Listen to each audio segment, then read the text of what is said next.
Listen to Desert Radio from wherever you are in the world by streaming live on stream.namibian.com.na. Desert Radio, the bold voice. Now, in 2020, the National Assembly rejected the adoption of a national reconciliation policy because the House was divided. This time around, again, Swanu's Tangeni Iyambo is calling on the House that's the National Assembly, to discuss a national reconciliation policy in the country. And to unpack this more, we are joined by Iyambo himself on the line this morning. Dr. Iyambo, good morning. Good morning, Colin. How are you? Very well. Thank you so much for making some time for us this morning. And again, there is a call from you to at the very least, discuss a national reconciliation policy in the country. We haven't had one at all since the dawn of independence. It has been rejected before in the House. We have seen division on it in the House before. You've brought it up again. Why is this important to you? Colin, first of all, let me greet Namibia, all the Namibians in all corners of the country, and you are also greeted. As it sounds, national reconciliation is so pertinent. In fact, let me give a scenario. You see, Colin, there are no babies that start walking or running before they crawl. And so I feel that our neighbors in SADC, South Africa have about 5 volumes, Mozambique maybe 2, Zimbabwe 1, Angola 1, Zambia maybe 1 or 2 also, just on the topic, the national reconciliation. But ours, in fact, it is said that the ruling party kind of downplay it or actually stopped it to be discussed in Parliament when I introduced it first. But we can actually not look. Every other Namibian talk about one Namibia, one nation, unity, and so on. There's no way that historically very divided Namibia can reach one Namibia, one nation without the process of reconciliation. And so that's why, for me, this national reconciliation issue is so important, because ultimately, if it is to happen, it will unite Namibians, and we will have a Namibian approach to things. Why do you think there's been, either division or just rejection to this concept of national reconciliation? It's almost a myth in this country, isn't it? I will actually not directly answer that question as to why. Because there are a lot of WH questions as to actually, and how do they come to actually reject such important concept? Because look at it just from the face value, for example. Who in this country reconciled with who? You will never see former advantaged at independence functions, for example, Independence Day or Heroes Day or something. They will be somewhere catching fish or in their holidays and so on. There's nothing like a real reconciliation. In fact, who reconciled, as far as I'm concerned right now, is probably in Namibia, it's probably just the ruling party and the West. Mind you, I'm saying the West because they are the ones who capped our constitution in order to protect their next of kin in Namibia. So I think if we go into a real, thoroughly researched and executed reconciliation, we will have peace and stability in the country, but not this superficial peace that we are claiming at the moment. Indeed. And like we mentioned, 2020, unfortunately, unfortunately for you, we saw the National Assembly rejecting the adoption of a national reconciliation policy because of division. This time around, is there a different strategy from you to, at the very least, entice members of parliament to just discuss this and put it on the table? Colin, I tell you, maybe the parliament will again, because the power are vested in certain entities in the country. Maybe it will be rejected again. I don't have the power, ultimate power to let it be discussed. But believe you me, this initiative of yours, letting the nation hear and know about this, I think Parliament will, this time around, will have difficulty to thwart it or to downplay it. Because at least the nation knows also, and they understand that once we have closure through reconciliation, at least there will be peace and stability in this country. You see, only those who try to downplay it know why.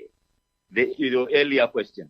Because I believe that the nation now knows that there were atrocities both sides, in the country and outside the country also. The ruling party actually now, while the liberation movement, and a lot of Namibians got missing through reasons that are not justified actually.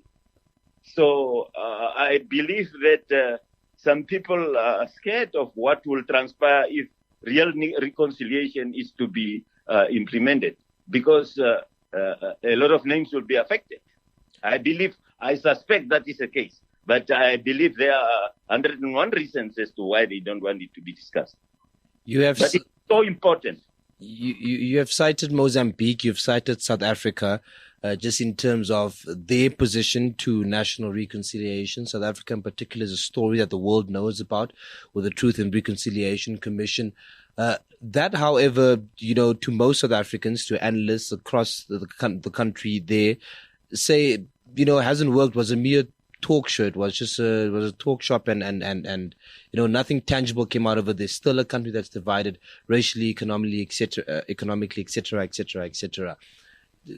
Don't you think that perhaps that might be our case also, that it will just be a waste of time, that nobody will practically even listen, look at, or implement the national reconciliation policy? I don't want to talk for South Africa actually, or defend that what transpired in South Africa. But you see, as Namibians, and knowing very well that we were systematically, lawfully fragmented, just imagine that even in Katutura, in our Katutura there, the then houses will read O for Ovambo, H for Herero, N for Nama, and D for Damara, and OD for Mbanderu. So the division here was so deep, inherent, that even gangsters among youngsters will be according to those ethnic groups. A little step beyond that came in the 60s, middle 60s, the Odendaal Commission, that actually divided systematically people in the country according to ethnic groups. If you are Herero speaking, you have to go to a Maheke or some of the reservations that they have for them. But this is just a typical scenario that I'm giving you in terms of what reconciliation can do for Namibia and West Namibians, and crafted and executed by Namibians. I think closure to any look, these were rivals, people who fought each other bitterly and so on. So the deep divisions in Namibia, if reconciliation is to take place, and I'm not just talking about like it is right now, because reconciliation in Namibia is only in the preamble of the constitution, a sentence only. Should we really limit ourselves to that? Or is that not an insult to our intelligence? Because we know things transpire. Why don't we just go all the way through and not, I'm also not advocating for it to just happen haphazardly. Some research, some thorough feasibility studies should be done in order for even those who have committed atrocities to be protected somehow. So what we need is a closure of chapters that were bitter and bad for Namibia, in order for Namibians to have a country where they at least live in tranquility. So other countries, of course, have their, and I'm not saying that we should follow other countries' examples or something. We have to work according to how Namibia was systematically divided, and a lot of people actually gone missing, some actually killed, and somehow, somewhere, some people may have information about how people got missing. But then if you don't disclose that hurt, that unclosed chapter will continue to hurt the country in many different ways. Mind you, ultimately, this is for peace. If we want peace, because peace begets peace. If we continue to throw it out and not wanting to talk about it, well, it will mushroom and one day burst, and it may have more dire consequences than talking about it and resolve it to bring closure. Dr. Iyambo, for your time this morning, we do thank you so much. Your time sometimes is also so short because I thought you will have more questions, but believe you me, your effort for people to just hear my view about this and what will probably follow, and as we discuss in Parliament, will allow those who wanted to stop it to at least allow it to be discussed so that people express their opinion. Thank you very much, Colin, and thanks for having me. Indeed, cheers.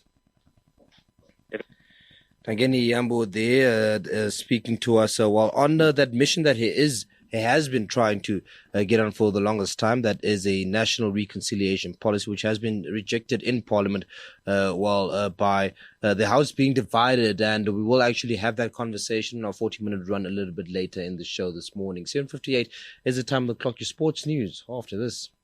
Listen to Desert Radio from wherever you are in the world by streaming live on stream.namibian.com.na. Desert Radio, the bold voice.